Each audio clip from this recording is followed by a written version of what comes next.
Chapter 41 scandal 1 कांड 1 जब सुबह हुई, लिन जियाओ आखिरकार जाग गया।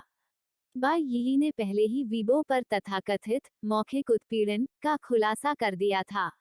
लिन जियाओ अपना बचाव करना चाहते थे, लेकिन उनके सहायक जियो फैंग और ऑरेंज स्ट्रीमिंग के आंतरिक कर्मचारी फिर से खड़े हो गए और सच बताने की कसम खाई कि लिन जियाओ बाई यी को परेशान कर रहे हैं। भाई लिन जियाओ, चिंता मत करो, मैं तुरंत जाऊंगा और किसी को ढूंढूंगा। गू चू की काली आंखें घूम गईं और वह मुस्कुरा दी। बस रुकिए, मैं आपका नाम साफ करने में आपकी मदद करूंगा।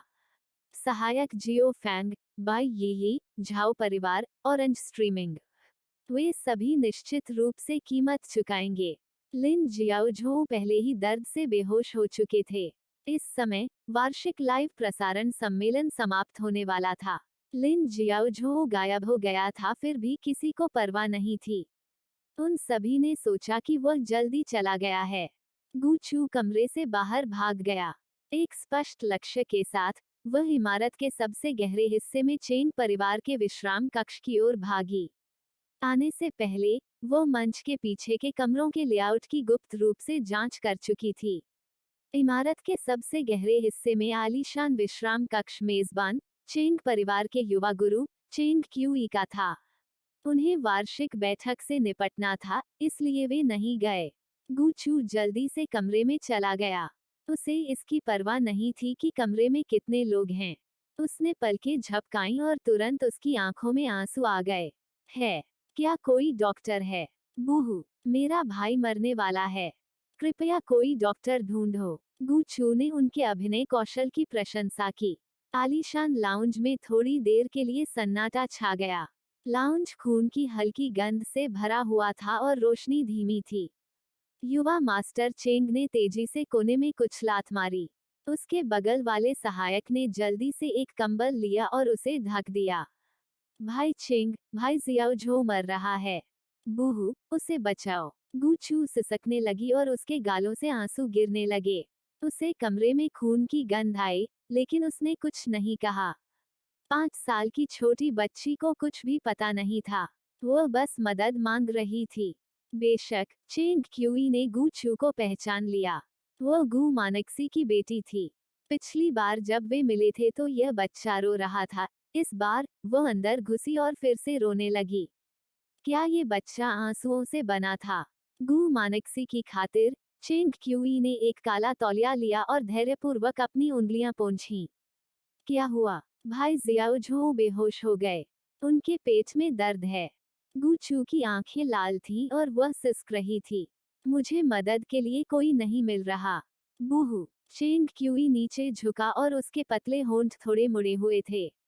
मत रो, मैं मदद के लिए जाऊंगा। गू चू ने अपनी पलकें ऊपर उठाईं। मुझे जरूरत है। मुझे एक डॉक्टर की जरूरत है। चिंता मत करो, इसे मुझ पर छोड़ दो। बूढ़े चेंग, मामले को सुलझाओ।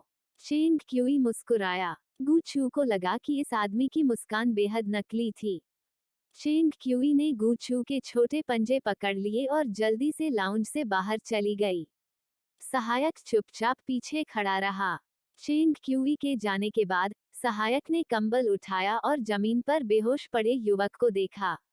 सहायक ने अपना सिर हिलाया और आह भरी। वे वास्तव में यंग मास्टर चेंग पर हमला करने आए थे। निश्चित रूप से वे अपने मूल्यों को थोड़ा अधिक महत्व देंगे। चेंग परिवार के नाजायज बच्चों का यह समूह जो बेहतर नहीं जानता था, हमेशा चेंग क्यूई की स्थिति को बदलना चाहता था। कितने दयनीय लोगों का समूह है।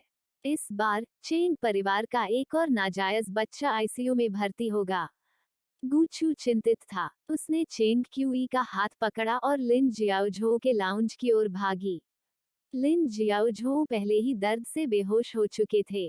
चेंग क्यूई ने कोई निशान छोड़े बिना पूरे लाउंज को स्कैन किया। वह नीचे झुका और लिन जियाओ को ऊपर उठने में मदद की। उसे मेरे परिवार के अस्पताल भेजो। गू चू ने सूंघा और दबी आवाज में कहा, धन्यवाद बड़े भाई। चेंग क्यूई बेहोश लिन जियाओ को लाउंज से बाहर ले आई और निकटतम निकास द्वार से चली गई। सुदूर निकास पर वार्षिक बैठक के लिए एक मेडिकल टीम तैयार थी।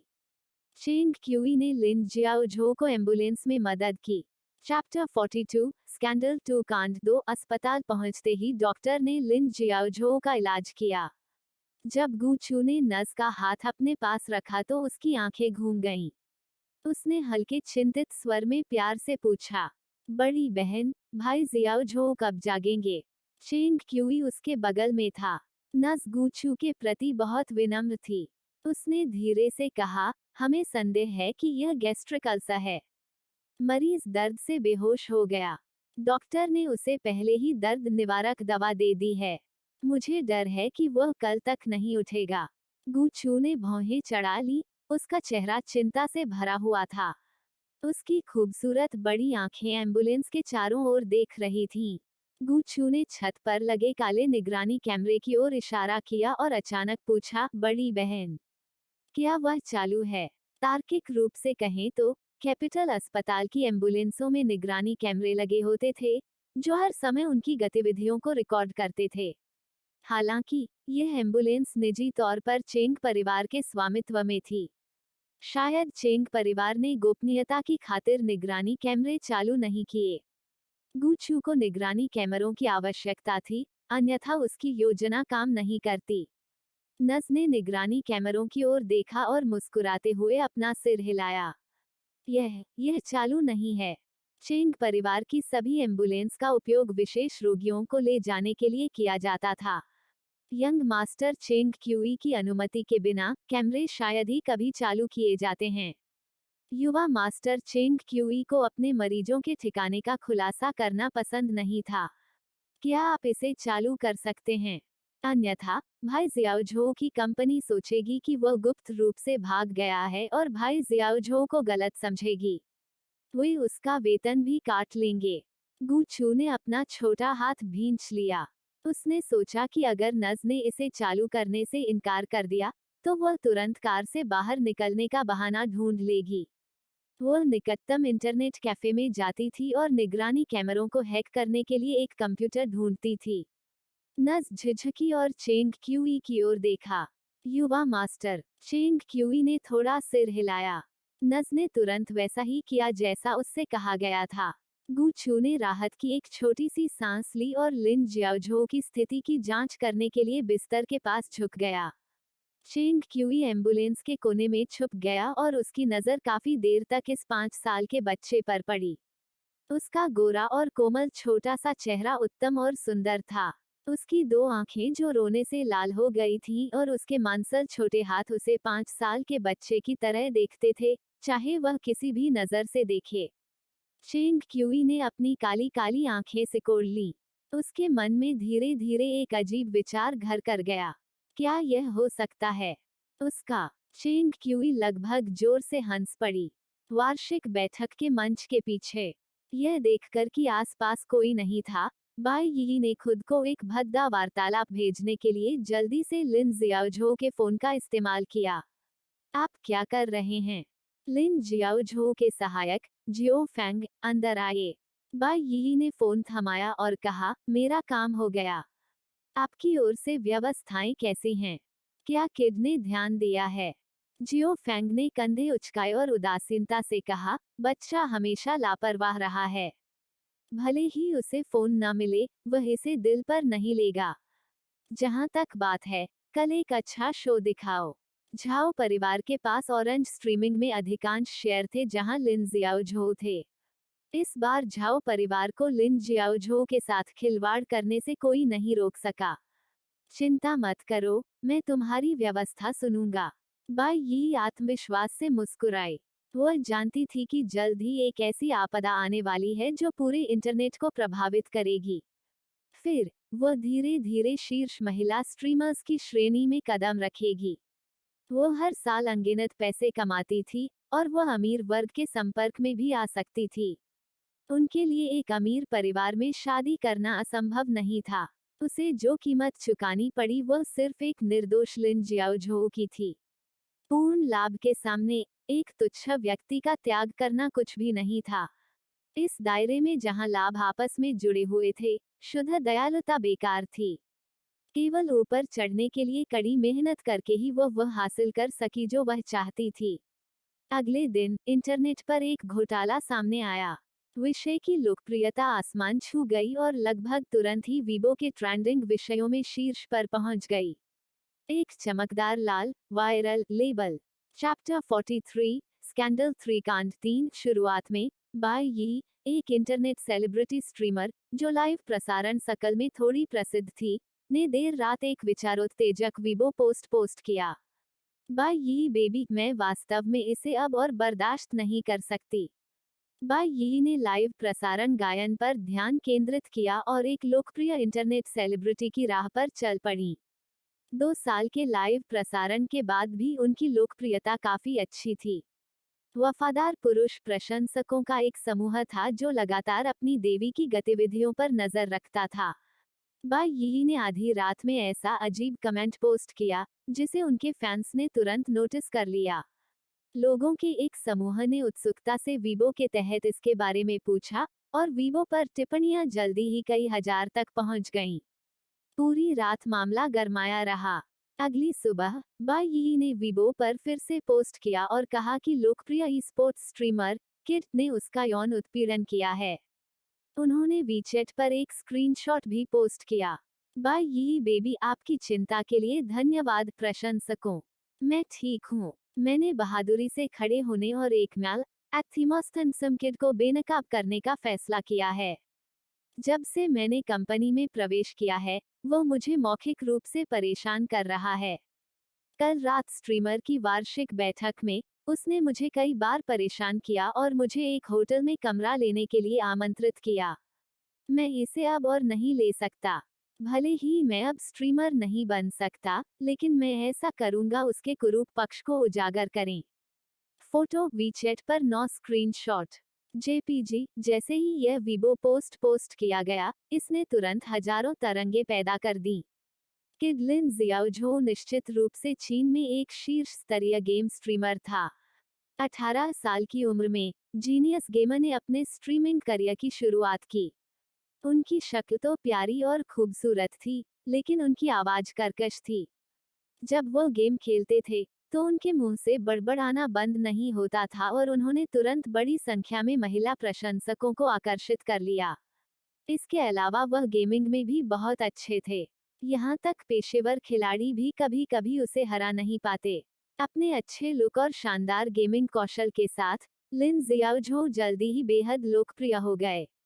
यह कहना अतिशयोक्ति नहीं होगी कि ई स्पोर्ट्स लाइव प्रसारण सकल का आधा हिस्सा लिन जियाओझो का था।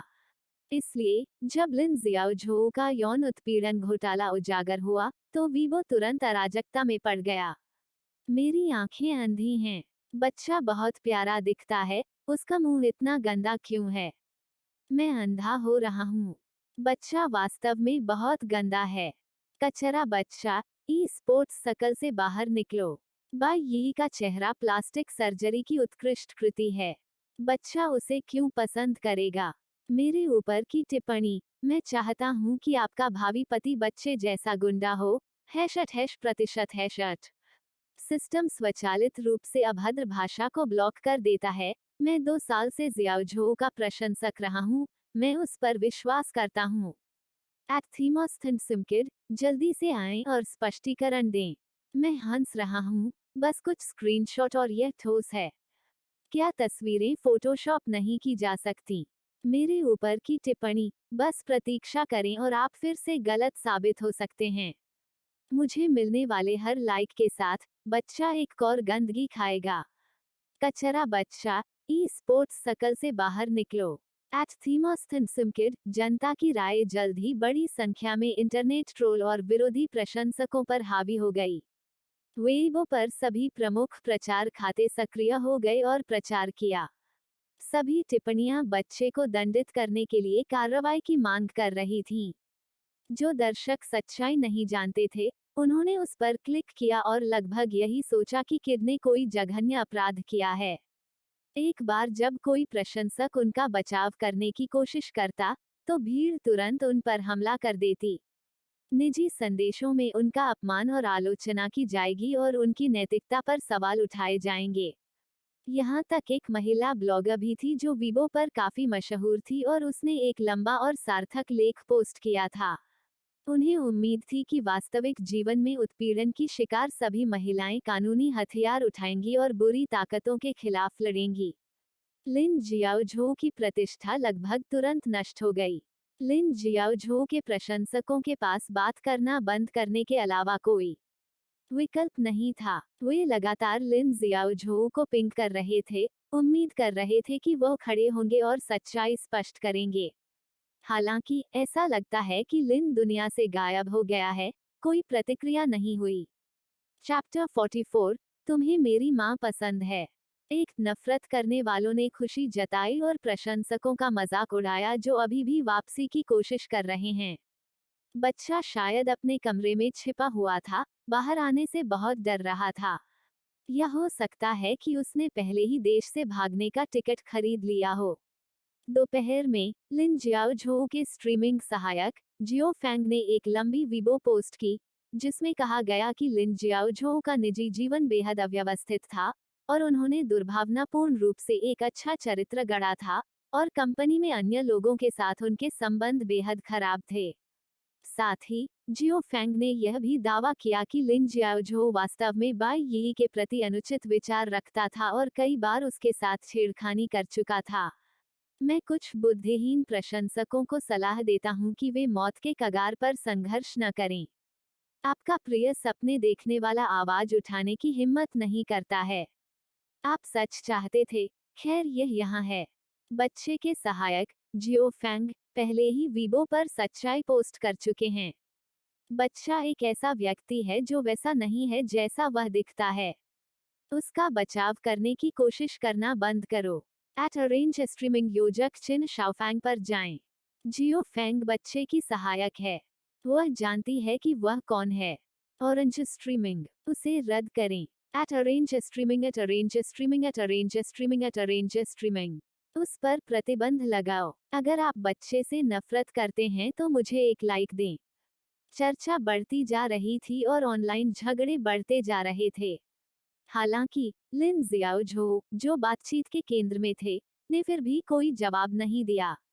बेशक लिन जियाओझो जवाब नहीं दे सके। उनके पेट में गंभीर अल्सर था और वह अभी भी चेंग परिवार के निजी अस्पताल में बेहोश थे। जबकि बाहर अराजकता हो रही थी, वह अभी भी अपने अस्पताल के बिस्तर पर बेहोश था। गूचू पहरा दे रहा था। उसने अपना फोन निकाला और लिन जियाओझो के यौन उत्पीड़न के बारे में गपशप की बाढ़ आ गई। सभी नेटिजनों ने अधिकारियों से उस पर प्रतिबंध लगाने के लिए कहा। बाई यी, जो सबसे पहले सामने आने और लिन जियाओझो के असली रंग को उजागर करने की हिम्मत करने वाली थी, बहुत लोकप्रिय हो गईं। उसकी लोकप्रियता में विस्फोट हो गया। यदि सब कुछ योजना के अनुसार हुआ, तो उसे जल्द ही ये लिस्ट स्ट्रीमर के रूप में पदोन्नत किया जाएगा। तस्क गूचू हंसा। उसके कान थोड़े खड़े हो गए। जब गूचू ने वार्ड के बाहर डॉक्टर का अभिवादन सुना, तो चेंग परिवार का युवा मास्टर वहां आया। चेंग क्यूई ने धक्का देकर दरवाजा खोला और प्रवेश किया। उसने 5 साल की छोटी लड़की को एक छोटे सफेद स्टूल पर बैठे देखा। उसका छोटा चेहरा चिंतित था और उसकी आंखें थोड़ी लाल थीं। वह बेचैन होकर किसी को बुलाने की कोशिश कर रही थी। चेंग क्यूई ने अपनी भौहें ऊपर उठाईं। गूचू ने चिल्लाया। उसकी आंखें लाल थीं और ऐसा लग रहा था जैसे वह रो रही हो। भाई चेंग क्यूई, मेरे चाचा और माँ मेरी कॉल का जवाब नहीं दे रहे हैं। भाई जियाओझो अस्पताल में हैं। क्या मुझे क्या करना चाहिए? चेंग क्यूई की नजर 5 साल की छोटी लड़की पर पड़ी। उसकी अभिव्यक्ति, चाल ढाल और आवाज पूरी तरह से प्राकृतिक थी। चेंग क्यूई ने कहा, डरो मत। गूचू की आंखें गीली थीं। उसने पलकें भी नहीं झपकाईं और वह बेहद दयनीय लग रही थी। वे विदेश में हैं। शायद वे व्यस्त हैं। चेंग क्यूई गूचू के बगल में बैठ गई और बिस्तर पर बेहोश लिन जियाओझो को देखा। हम इसके बारे में तब बात करेंगे जब लिन जियाओझो जागेंगे। गूचू का छोटा सा चेहरा उदास था और उसका छोटा सिर झुका हुआ था। वह मन ही मन कुछ योजना बनाने लगी। वह इस चेंग क्यूई का थोड़ा उपयोग कर सकती थी। चेंग क्यूई शक्तिशाली और सक्षम थी। वह इस वर्ष केवल 15 वर्ष का था। फिर भी उन्होंने लोगों पर बहुत परिपक्व प्रभाव डाला, संभवतः चेंग परिवार के भीतर इतने वर्ष बिताने के कारण। वैसे तुम्हारी माँ को किस तरह के व्यंजन खाना पसंद है? चेंग क्यूई ने अचानक पूछा। गुचू स्तब्ध रह गई और उसने अपना छोटा सा चेहरा ऊपर उठाया। मेरी माँ को हल्के व्यंजन पसंद हैं। भाई चेंग क्यूई, आप क्यों पूछ रहे हैं? चेंग क्यूई को हल्की खांसी हुई और उसने अपना सिर दूसरी ओर घुमा लिया। गुचू ने चेंग क्यूई के कानों का सिरा लाल होते देखा। वह शर्मीला था। अहम, कुछ नहीं। चेंग क्यूई ने अवचेतन रूप से उसकी नाक के पुल को छुआ। आखिरकार वह अभी भी 15 साल का लड़का था। हालांकि वह परिपक्व होने का दिखावा करता था, फिर भी वह शर्मीला हो जाता था। चैप्टर 45, तुम्हें मेरी माँ पसंद है। दो गुचू ने उसकी प्रतिक्रिया देखी और तुरंत समझ गई। इसमें कोई आश्चर्य नहीं कि जब गु मानक्सी पिछली बार होटल में थी, चेंग क्यूई इतना चिंतित था कि उसे लग रहा था कि वह अपनी पत्नी को खोने वाला है। उसने जल्दी से उसे बचाया और बाद में उसने आग में घी डाला और निर्देशक ली को जेल भेज दिया। तो यह पता चला कि चेंग क्यूई, यह 15 वर्षीय लड़का, वास्तव में गु मानक्सी को पसंद करता था। गु मानक्सी सौम्य और सुंदर थी। इस वर्ष वह 24 वर्ष की भी नहीं थी। वह फूल की तरह सुंदर थी। सड़कों पर लोग अक्सर उस पर दूसरी नजर डाल देते थे। गुचू को आश्चर्य नहीं हुआ कि चेंग क्यूई को गु मानक्सी पसंद थी। वह बस उत्सुक थी। जब गु मानक्सी पहली बार राजधानी में आया थी तो चेंग क्यूई नाम का यह लड़का गु मानक्सी से कब मिला था? भाई चेंग क्यूई, आपका चेहरा लाल लग रहा है। गुचू ने अपनी आंखें झपकाईं। चेंग क्यूई बहुत शर्मीला लग रहा था और नहीं चाहता था कि उसकी भावनाएं उजागर हों। उन्होंने सख्ती से विषय बदल दिया। चूचू, अब जब लिन जियाओझो पर ऑनलाइन हमला किया जा रहा है, तो हमें उसकी मदद करनी होगी। विषय को स्थानांतरित करने का यह कितना कठोर तरीका है। गुचू चेंग क्यूई के साथ लिन जियाओझो के बारे में बात करना चाहती थी। उसने स्थिति का फायदा उठाया और अपनी आंखों के कोने से आंसू पोंछ लिए। वह चिल्लाई, मैंने कई लोगों को भाई जियाओझो को ऑनलाइन यह कहते हुए डांटते हुए देखा कि भाई जियाओझो किसी का यौन उत्पीड़न कर रहा है। भाई चेंग क्यूई, यौन उत्पीड़न से उनका क्या मतलब है? मैं अभी भी 5 साल की बीसीएची हूँ। मुझे कुछ नहीं आता। मैं सिर्फ यह संकेत देना चाहती हूँ कि लिन जियाओझो मुसीबत में है।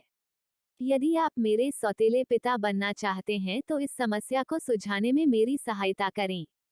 निस्संदेह, शर्त यह है कि आप मेरे बेवकूफ पिता, सोन चेन के साथ प्रतिस्पर्धा कर सकते हैं।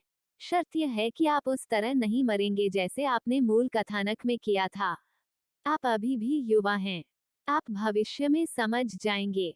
चेंग क्यूई ने मासूम गुचू को देखा और लिन जियाओझो को देखने का नाटक करने लगा।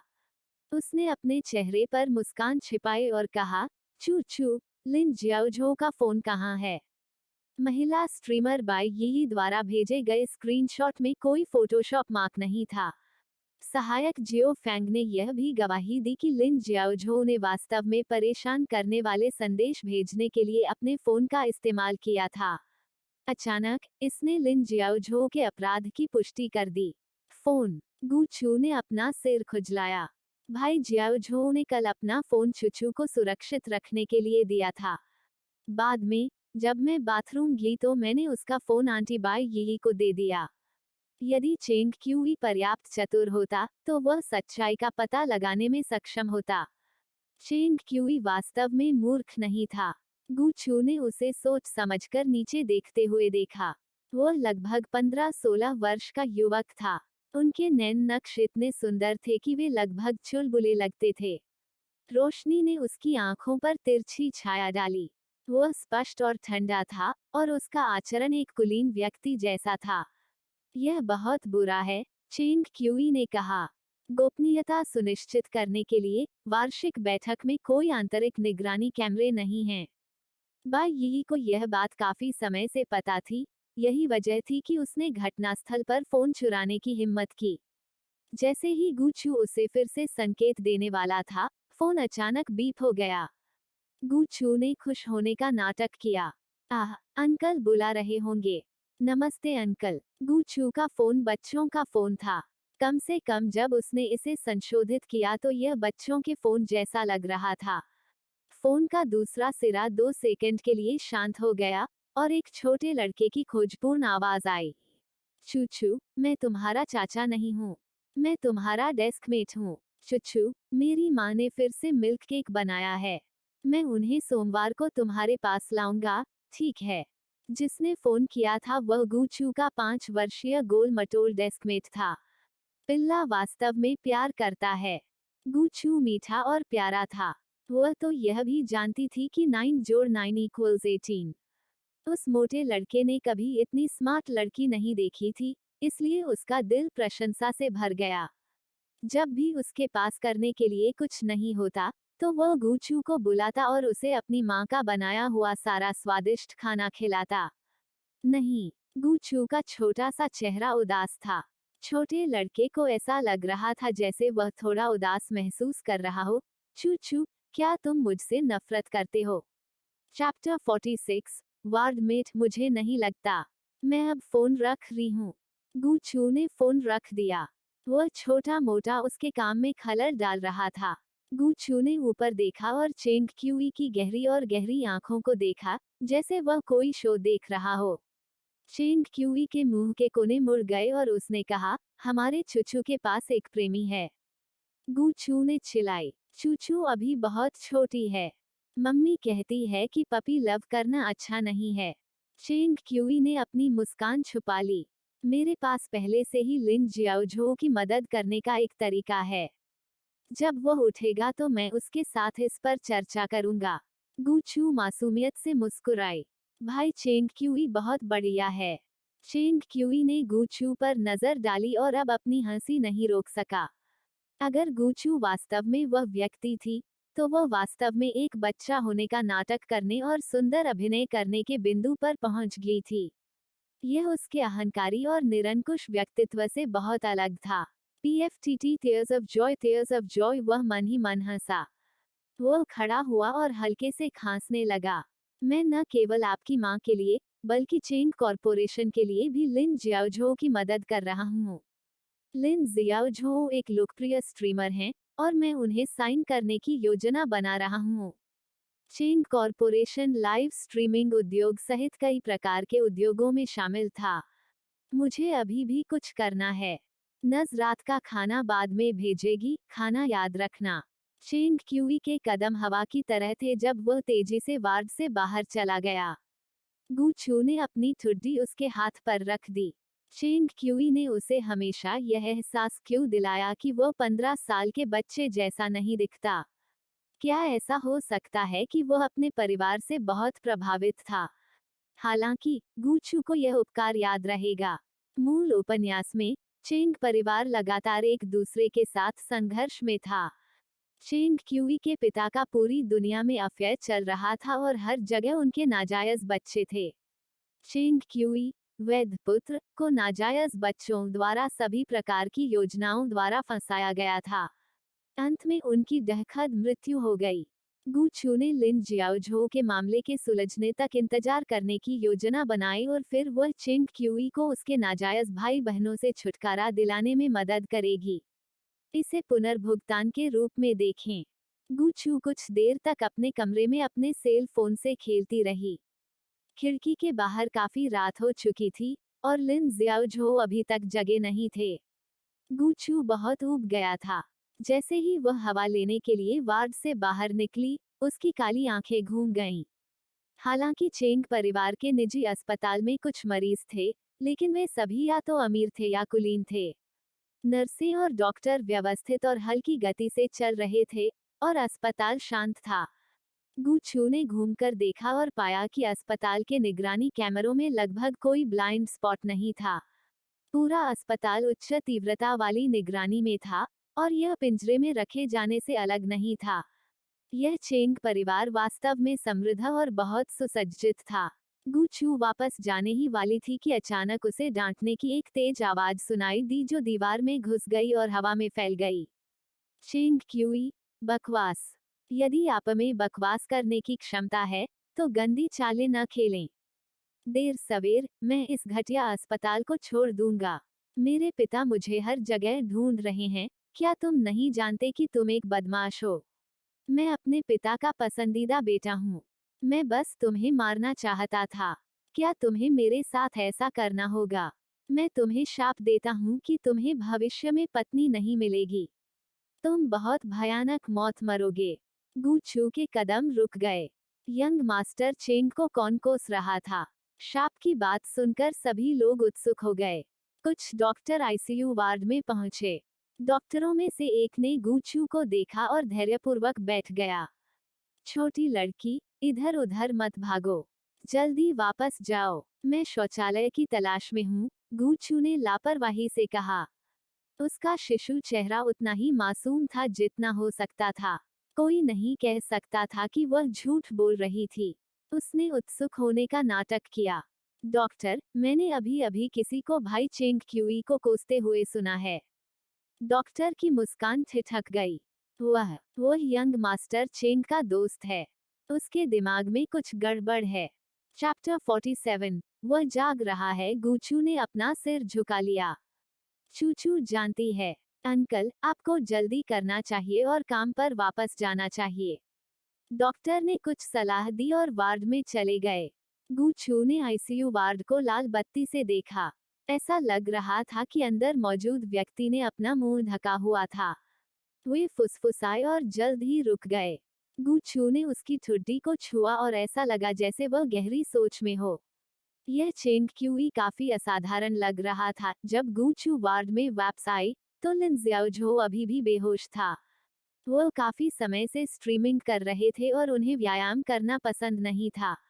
जब उसे भूख लगती थी तो वह जीवित रहने के लिए अक्सर इंस्टेंट नूडल्स पर निर्भर रहता था। उनका शरीर बहुत अच्छा काम नहीं कर रहा था। इस बार उनके पेट का अल्सर बहुत गंभीर था। डॉक्टर ने उसे तेज दवा भी दी थी। वह पूरे दिन और रात तक बेहोश रहा। गूचू ने पीले चेहरे वाले लिन जियाओझो को देखा और हल्की सियाह भरी। अगर उसके चाचा को पता चलता तो उनका दिल टूट जाता। गूचू ने देखा कि वार्ड में एक लैपटॉप था। ड्रेसिंग बदलने आई नर्स ने कहा कि चेंग क्यूई को डर था कि गूचू अकेली हो जाएगी, इसलिए उसने इसे विशेष रूप से भेजा। गूचू ने बच्चे के कंप्यूटर को देखा। हालांकि यह छोटा था, इसमें सब कुछ था। गूचू की आंखें चमक उठी। युवा मास्टर चेंग क्यूई, मुझे आपके सौतेले पिता बनने से कोई आपत्ति नहीं है। सोन चेन की किसे परवाह है? Tap tap tap tap. Gucci ने ग्लोरी अलायंस खेलने का नाटक किया। कंप्यूटर स्क्रीन के कोने में एक छोटी सी खिड़की खुली, जिसमें उसके अधीनस्थ के संदेश दिख रहे थे, जिन्हें उसने अभी अभी स्वीकार किया था। बी बॉस, सी बॉस, डी बॉस। सभी ने एक सुर में उनका स्वागत किया। बी बॉस, वर्ष की दूसरी छमाही में संयुक्त राज्य अमेरिका विश्व हैकर प्रतियोगिता आयोजित करेगा। पुरस्कार राशि 3 है। बॉस, क्या आप भाग लेने जा रहे हैं? गूचू ने बटन दबाना बंद कर दिया। बॉस 3 के, वो कुछ भी नहीं है। बी 3 मिलियन अमेरिकी डॉलर। यदि हाल ही में मेरे भाई ने मुझे पॉकेट मनी नहीं दी होती, तो मैंने भाग लेने के लिए एक अच्छा कंप्यूटर खरीदा होता। गूचू की आंखें चमक उठी। 3 मिलियन अमेरिकी डॉलर। बॉस, मैं भाग लूंगा। सी, तो मैं तुरंत हट जाऊंगा। बी, हाहा, बॉस भाग लेंगे। चलो तोप का चारा न बने। गूचू ने इस हैकर प्रतियोगिता पर कुछ ध्यान देने का निर्णय लिया। उसके पास इस समय पैसों की कमी थी, इसलिए उसे जल्द से जल्द आर्थिक रूप से स्वतंत्र होना था। बॉस बी, मेरे पास तुम्हारे लिए एक मिशन है। ऑरेंज स्ट्रीमिंग नामक एक लाइव स्ट्रीमिंग प्लेटफॉर्म को हैक करें। मुझे उनके हालिया स्थानांतरण रिकॉर्ड और उनके उच्च अधिकारियों के चैट रिकॉर्ड चाहिए। बी, चिंता मत करो, यह मुझ पर छोड़ दो। बॉस, जब आप राजधानी में हैं, तो हम क्यों नहीं मिलते? मेरा भाई हाल ही में कुछ बच्चों के साथ काम कर रहा है। उसके पास मेरे साथ काम करने का समय नहीं है, इसलिए मैं चुपचाप बाहर जा सकता हूँ। बॉस बॉस बॉस ने काफी देर तक जवाब नहीं दिया और पहले ही ऑफलाइन हो गए थे। राजधानी के एक विला में युवक ने अपना सिर खुजलाया और कंप्यूटर स्क्रीन की ओर देखा। उसने हल्की सी आह भरी। सभी विशेषज्ञ रहस्यमय थे। मिस्टर बटलर, क्या मेरा भाई अभी तक वापस आया है? युवक ने जोर से आवाज लगाई और चिल्लाया। नहीं, बटलर ने दरवाजे के बाहर से उत्तर दिया। युवा मास्टर अस्पताल गए। युवक ने ओह के साथ उत्तर दिया। यह संभव था कि उसके भाई ने किसी को फिर से अस्पताल भेजा हो। उसे इसकी आदत थी। वह अपने कंप्यूटर पर वापस गया और उस कार्य को पूरा करना शुरू कर दिया जो उसके बॉस ने उसे दिया था, हैक ऑरेंज स्ट्रीमिंग। गू चू ने जल्दी से लॉग ऑफ कर दिया। लिन जियाओझो जाग गया। लिन जियाओझो ने अपने दांत पीस लिए और बिस्तर से बाहर निकल गया। उसने असमंजस में इधर उधर देखा। डॉक्टर और नर्स उसकी जांच करने के लिए दौड़ पड़े। इसके बाद वे दवा बनाने के लिए निकल गए। लिन जियाओझो अभी भी दवा के प्रभाव में थे। उसने अपने सिर के बालों को खुजलाया और असमंजस में पूछा, मुझे क्या हो गया है? गू चू मुस्कुराया। भाई जियाओझो, किसी ने कहा कि आपने किसी का यौन उत्पीड़न किया है। Lin Xiaozhou. Deadpan face expressionless no mouth face. Lin Xiaozhou. Deadpan face no mouth face. खैर, यह सचमुच कहीं से भी आया। चैप्टर 48। चेंग क्यूई खबर सुनने के बाद आया और शांति से लिन जियाओझो को बताया कि आज इंटरनेट पर क्या हुआ था। लिन जियाओझो के चेहरे पर भाव धीरे धीरे गंभीर हो गए। वह बिस्तर पर पालथी मारकर बैठा रहा और बहुत देर तक बिना कुछ बोले अपना छोटा सा सिर नीचे किए रहा। उस समय वह अपने माता पिता और अपने बड़े भाई की पीठ पीछे चुपचाप देश लौट आया था और स्ट्रीमिंग करने के लिए राजधानी में घुस गया था। पिछले 2 वर्षों में उन्होंने इस तरह के बहुत सारे नाटकों का अनुभव किया है। वह इतनी आसानी से प्रभावित नहीं होगा। हालांकि इस बार यह बहुत भयंकर था। बिना किसी चेतावनी के उन पर भारी दोष मढ़ दिया गया। मैंने ऐसा नहीं किया, लिन जियाओझो ने बिस्तर से बाहर निकलते हुए संकोचपूर्वक कहा। मैं अब कंपनी में वापस जा रहा हूँ। मेरा फोन कल चोरी हो गया था और वे संदेश मेरे द्वारा नहीं भेजे गए थे। वो और बाई यही असंबंधित थे। उसे उम्मीद नहीं थी कि बाई यही चैट का स्क्रीनशॉट जारी करेगी और उसे उम्मीद नहीं थी कि उसका सहायक जियो फैंग खड़ा होगा और उसके खिलाफ गवाही देगा। अब वो बस इतना करना चाहता था कि ऑरेंज स्ट्रीमिंग कंपनी में लौट आए और उनसे व्यक्तिगत रूप से पूछें। उसके बगल में गू चू ने बुदबुदाया, भाई जियाओझो, मुझे नहीं लगता कि आपकी कंपनी के लोग भी अच्छे लोग हैं। लिन जियाओझो अपनी राह पर रुक गया। उसने अचानक अपनी हथेली फैलाई और गू चू से कहा, चू चू, मुझे अपना फोन उधार दो। लिन जियाओझो ने ऑरेंज स्ट्रीमिंग के निदेशक को कॉल करने के लिए गू चू के फोन का इस्तेमाल किया। कॉल तुरंत उठाया गया। लिन जियाओझो ने जल्दी से कहा, निर्देशक वांग, यह बच्चा है, मैं, तुम्हारे पास अभी भी कॉल करने की हिम्मत है? निदेशक वांग ने कर्कश आवाज में शाप दिया, क्या आप जानते हैं कि आपकी बेवकूफी भरी बात के कारण हमारी कंपनी को कितना नुकसान हुआ? लिन जियाओझो का शरीर हिल गया। मैंने बाई यी को उस तरह का संदेश नहीं भेजा। मेरा फोन कल रात चोरी हो गया था। ठीक है, समझाने की कोई जरूरत नहीं है। निदेशक वांग ने व्यंग्य किया। जियोलिन, हृदयहीन होने के लिए हमारी कंपनी को दोष न दें। यह वास्तव में आप ही हैं जिसने किसी ऐसे व्यक्ति को नाराज किया है जो आपको नहीं करना चाहिए था। बस वकील के पत्र की प्रतीक्षा करें। ऑरेंज स्ट्रीमिंग अनैतिक स्ट्रीमर्स को बर्दाश्त नहीं करेगी। निदेशक वांग ने उपहास किया और फोन रख दिया। लिन जियाओझो को ऐसा महसूस हुआ जैसे किसी ने उस पर बर्फ ठंडे पानी की एक बाल्टी डाल दी हो। यह उसकी त्वचा से लेकर उसकी हड्डियों तक चला गया, जिससे उसकी रीढ़ की हड्डी में ठंडक पहुंच गई। जब उन्होंने ऑरेंज स्ट्रीमिंग के साथ अनुबंध पर हस्ताक्षर किए, तो झाओ यान ने ही उनकी सिफारिश की थी। हालांकि, भले ही लिन जियाओझो ऑरेंज स्ट्रीमिंग पर सबसे लोकप्रिय गेम स्ट्रीमर थे, लेकिन प्लेटफॉर्म के अधिकारी उनसे संतुष्ट नहीं थे। ऐसा इसलिए था क्योंकि लिन जियाओझो स्मार्ट नहीं थे और दर्शकों को उन पर पैसा खर्च करने के लिए निर्देशित नहीं करते थे। वह नाबालिगों को भी सलाह देता था कि वे उसे टिप न दें। लिन जियाओझो ने मंच द्वारा आयोजित विभिन्न रैंकिंग गतिविधियों में शायद ही कभी भाग लिया हो। वह जानता था कि उसकी लाइव स्ट्रीम देखने वाले अधिकांश दर्शक नाबालिग थे। एक गेम स्ट्रीमर जो 100 मिलियन से अधिक मूल्य बना सकता था वह केवल 10 मिलियन मूल्य बनाने को तैयार था। जैसे जैसे समय बीतता गया, उच्चाधिकारी उससे और अधिक असंतुष्ट होते गए। यदि यह उनकी उच्च लोकप्रियता के लिए नहीं होता, तो वे लंबे समय से उनके साथ खिलवाड़ करना चाहते थे। लिन जियाओझो ने अधीरता से अपने बाल खुजलाए। उसके घुंघराले बाल उसके खुजलाने के कारण अस्त व्यस्त हो गए थे और उसका सुंदर छोटा चेहरा उदास था। उन्होंने वीबो को फिर से खोला और वीबो पर शीर्ष कुछ पोस्ट उनके बारे में थी। बाय यही की आवाज फिर से वायरल बच्चा ऑरेंज का बयान, क्या अशिक्षित लोगों को स्ट्रीमिंग उद्योग में नियोजित किया जा सकता है?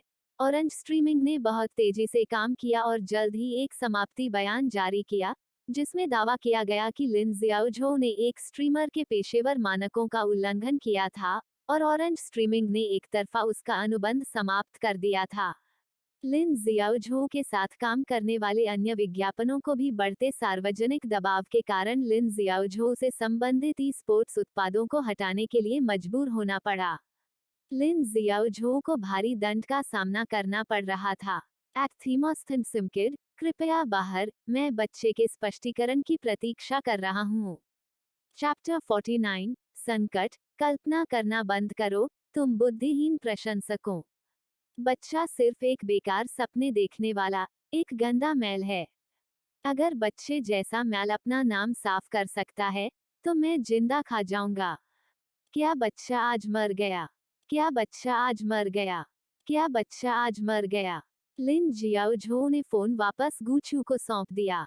इस समय, भले ही उसने वीबो पर पोस्ट किया हो कि उसका फोन चोरी हो गया है, कोई भी उस पर विश्वास नहीं करेगा।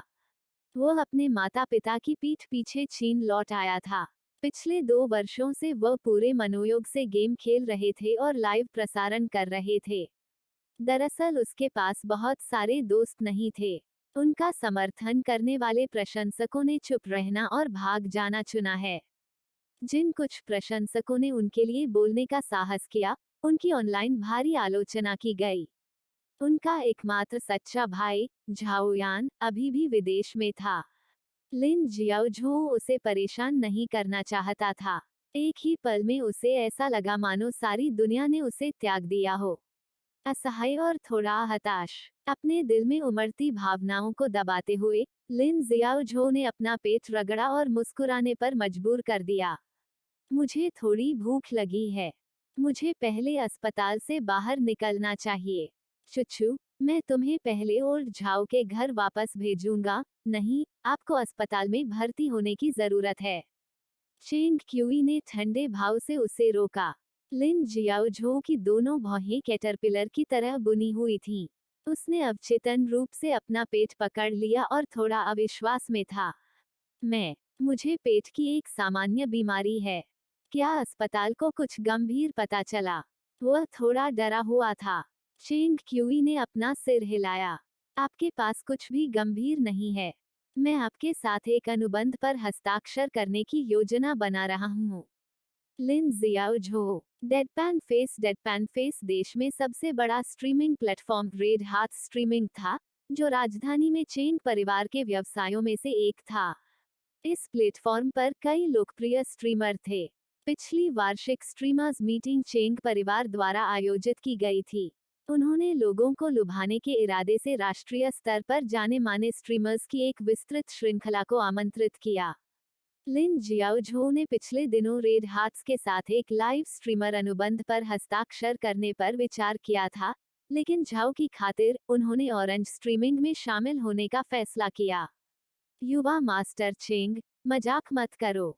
लिन जियाओझो ने अपना सिर खुजलाया और फूट फूट कर मुस्कुराया। इस समय हर कोई मेरे पीछे है। मैं अपना नाम साफ नहीं कर सकता। उनका लाइव स्ट्रीमर करियर शायद बर्बाद हो जाएगा। चेंग क्यूई ने शांति से कहा, चिंता मत करो, मैं इसे संभाल लूंगा। तुम्हें अभी अस्पताल में रहने की जरूरत है। लिन जियाओझो और ऑरेंज स्ट्रीमिंग के बीच 2 साल के लिए अनुबंध पर हस्ताक्षर किए गए। अब जब अनुबंध समाप्त होने वाला था, चेंग क्यूई ने लिन जियाओझो के अनुबंध को नवीनीकृत करने का फैसला किया। गू चू ने रहस्यमय चेंग क्यूई पर नजर डाली और उसे प्रोत्साहित करने के लिए उसके पास गया। भाई जियाओ झो, डॉक्टर ने कहा है कि आपके पेट से खून बह रहा है। इधर उधर मत भागो और अस्पताल में रहो। मैं तुम्हारे लिए कुछ मिल्क केक लाऊंगा। अच्छे रहो। लिन जियाओझो ने गूचू पर और फिर चेंग क्यूई पर नजर डाली। लिन जियाओझो ने भी चेंग क्यूई की प्रतिष्ठा के बारे में सुना था। चेंग परिवार का युवा मालिक पिछले 1 से 2 वर्षों में अचानक बढ़ गया था। उन्होंने धीरे धीरे अपने आश्चर्यजनक व्यापारिक तरीकों का खुलासा किया और कई प्रतिद्वंद्वियों से छुटकारा पा लिया। ऐसी अफवाहें भी थीं कि चेंग क्यूई ने अपने पिता से वित्तीय समूह के 51% शेयर प्राप्त किए थे और वह पहले से ही चेंग परिवार के उत्तराधिकारी थे। यह खबर सच है या नहीं, यह तो कोई नहीं जानता था, लेकिन कुछ ही लोगों ने इसे फैलाया। लिन जियाओझो चुपचाप अपने बिस्तर पर चला गया। अभी वो हर अवसर का लाभ उठाएगा। यदि चेंग परिवार वास्तव में उसकी मदद कर सकता, तो वह इस उपकार को अपने दिल में याद रखता। लिन जियाओझो अगले 2 दिनों तक अस्पताल में रहे। उसका फोन अभी भी जियो फैंग के हाथ में था और उसका वीबो पासवर्ड बदल दिया गया था। लिन जियाओझो के पास बोलने का कोई तरीका नहीं था। हर दिन वो वार्ड में रहता था और या तो ऑनलाइन गॉसिप पढ़ता था या गूचू के साथ गेम खेलता था। किड्डो, तुम्हारी गेमिंग कुशलता सचमुच बहुत निर्मम है। लिन जियाओझो ने लुबिन नंबर 7 की भूमिका निभाई। Lekina Guku K Adershia Lanalinga Kinga Ne Use Kuku Maradia, Lina Zia Zo Ne Muma Faralia, Isa Bax Ki Geminga Pratiba Karta Se Baharati, Oravaha Bahada Nerdei BT. Chapter 50 don't want to be wrong गलत नहीं होना चाहती गूचू ने कंधे उचकाए, उसका शिशु चेहरा मासूमियत से मुस्कुरा रहा था। जो कोई भी मुझे धमकाएगा, मैं उसे वापस धमकाऊंगी। मेरे साथ जरा भी अन्याय नहीं होगा। लिन जियाओझो ने अपनी उंगली से गूचू के छोटे से सिर को हल्के से थपथपाया। तुम अभी भी बीएचए हो, लेकिन तुम काफी प्रतिशोधी हो। मैं तुम्हारी माँ से तुम्हें बाद में पीटने के लिए कहूंगा। गूचू ने अपना छोटा सिर ढंक लिया और थपथपाया। मैंने इसे टीवी पर देखा। अगर आपको धमकाया जाता रहा, लेकिन विरोध नहीं किया, तो दूसरे आपको धमकाते रहेंगे। लिन जियाओझो का हाथ, जो गेम खेल रहा था, रुक गया। गूचू के शब्दों ने उसके दिल पर छाप छोड़ी। लिन जियाओझो ने पिछले 2 दिनों में इंटरनेट पर उसके बारे में बढ़ती नकारात्मक राय को देखा, और इसने उसे लगभग हमेशा के लिए पापी बना दिया। हर जगह अनगिनत भद्दे अपशब्द और अपमान थे। लिन जियाओझो आमतौर पर एक साधारण बच्चा था, और लोगों के साथ व्यवहार करने में उसका कोई बुरा इरादा नहीं था और वह उदार था। लेकिन इस बार, उन्होंने तुरंत कई लोगों के असली रंग को पहचान लिया। उदाहरण के लिए, उनके सहायक, जियो फैंग। लिन जियाओझो ने उस पर भरोसा किया था। जब उसने सुना कि जियो फैंग की मां अस्पताल में भर्ती है, तो लिन जियाओझो ने उसे कुछ पैसे भी दिए थे। पर अब, जियो फैंग उनके खिलाफ आलोचना और धर्मयुद्ध का नेतृत्व करने वाला व्यक्ति बन गया था। मानव स्वभाव जटिल था और उसे समझ पाना कठिन था। लिन जियाओझो ने गूचू के छोटे से सिर को रगड़ा और मुस्कुराया। मैं समझता हूँ। आपके मार्गदर्शन के लिए धन्यवाद, चुचू। अगर मुझे अच्छा लगता है, तो मैं तुम्हें एक दिन ले जा सकता हूँ। वह, लिन जियाओझो, कोई धक्का मुक्की करने वाला व्यक्ति नहीं था। वह किसी को तब तक नाराज नहीं करता था जब तक कोई उसे नाराज न कर दे। गूचू ने अपनी आंखें चौड़ी की और गूंगा होने का नाटक किया। तुम्हारा मतलब क्या है? चुचू समझ नहीं पाता। इसके अलावा, मैं खुद भी आसानी से एमवीपी बन सकता हूँ। लिन जियाओझो के होठों पर एक धूर्त मुस्कान फैल गई। ऑरेंज स्ट्रीमिंग कंपनी के अंदर, बाई यी ने गहरे लाल रंग की पोशाक पहनी और सावधानीपूर्वक कपड़े पहने। जैसे ही वह कंपनी के मुख्यालय में प्रवेश कर रही थी, उसकी पोशाक लहरा रही थी। बैठक कक्ष में कंपनी के बॉस और वरिष्ठ अधिकारी सभी मौजूद थे। जब उन्होंने बाई यी को देखा, तो वे सभी बहुत स्वागत कर रहे थे। यी, आप अंततः यहाँ हैं। हर कोई आपका इंतजार कर रहा है। आप अब एक बड़ी इंटरनेट सेलिब्रिटी हैं। बॉस ने अपना मोटा पेट बाहर निकाला और उसकी आंखें मंत्रमुग्ध हो गईं। लिन जियाओझो गिर गया था, और बाई यी की लोकप्रियता बढ़ गई थी। ऑरेंज स्ट्रीमिंग फिलहाल प्रभावित नहीं होगी। इसके अलावा बाई यी कंपनी के लिए पैसा कमाने के लिए काफी आज्ञाकारी थी और वो कंपनी की व्यवस्था को स्वीकार कर सकती थी और कुछ बड़े शॉट्स के साथ होटल जा सकती थी। वह ऐसी कलाकार थी जिसे बॉस पसंद करते थे। बॉस, क्या अभी भी बच्चे की कोई खबर नहीं है? वो काफी समय से गायब है। बाई यी धीरे से बैठ गई, उसके लाल होंठ थोड़े ऊपर की ओर मुड़े हुए थे। हाल ही में वह बहुत अच्छा प्रदर्शन कर रही थी और उनका करियर एक नए शिखर पर पहुंच गया था। एक अन्य पर्यवेक्षक ने कंधे उचकाए। मुझे लगता है कि वह जानता है कि वो ऑनलाइन राय को हरा नहीं सकता है, इसलिए वह नाटक से छिपने के लिए कहीं चला गया। उसने कुछ भी नहीं कहा, जो अच्छा है। इसका मूल रूप से मतलब यह था कि उसने कार्य करने के लिए हाँ कहा था। पूरे 3 दिनों तक गायब रहने के बाद लिन जियाओझो वापसी करने में पूरी तरह से असमर्थ हो गया था। यहाँ तक भगवान भी उसे बचा नहीं पाएंगे, चाहे वह दोषी हो या नहीं। बाई यी ने खूबसूरती से अपना मुंह ढक लिया और हंसने लगी। बॉस ने कहा, यी, मैंने आपको आज यहाँ बुलाया है क्योंकि मैं चाहता हूँ कि आप महिलाओं को खड़े होने के लिए एक नया वीडियो रिकॉर्ड करें। अभी वीबो पर नारीवाद एक बहुत ही गर्म विषय है। जब वीबो पर लिंग संघर्ष के विषय की बात आती है, तो आप अधिक ध्यान आकर्षित कर सकते हैं। उदाहरण के रूप में लिन जियाओझो के उत्पीड़न का उपयोग करें और महिलाओं को खड़े होने और विरोध करने के लिए कहें। स्क्रिप्ट पहले ही लिखी जा चुकी है, आप इसे बाद में पढ़ सकते हैं। लाइव प्रसारण के लिए ऑरेंज स्ट्रीमिंग की योजना बाई यी को एक बहादुर महिला स्ट्रीमर की तरह दिखाना था। वह सुंदर थी और उसने विरोध करने का साहस किया। वह महिलाओं के अधिकारों की प्रवक्ता थी और उन्होंने महिलाओं से कार्यस्थल पर उत्पीड़न के खिलाफ खड़े होने और विरोध करने का आह्वान किया। महिलाओं के अधिकारों के प्रवक्ता के लेबल के साथ बाई यी का व्यावसायिक मूल्य बहुत बढ़ जाएगा। वह कंपनी के लिए अधिक पैसा कमा सकती थी। ठीक है, तुम जैसा कहोगे मैं वैसा ही करूंगा। बाई यी मुस्कुराई। जब तक वह पैसा कमा सकती थी, वह कुछ भी करने को तैयार थी।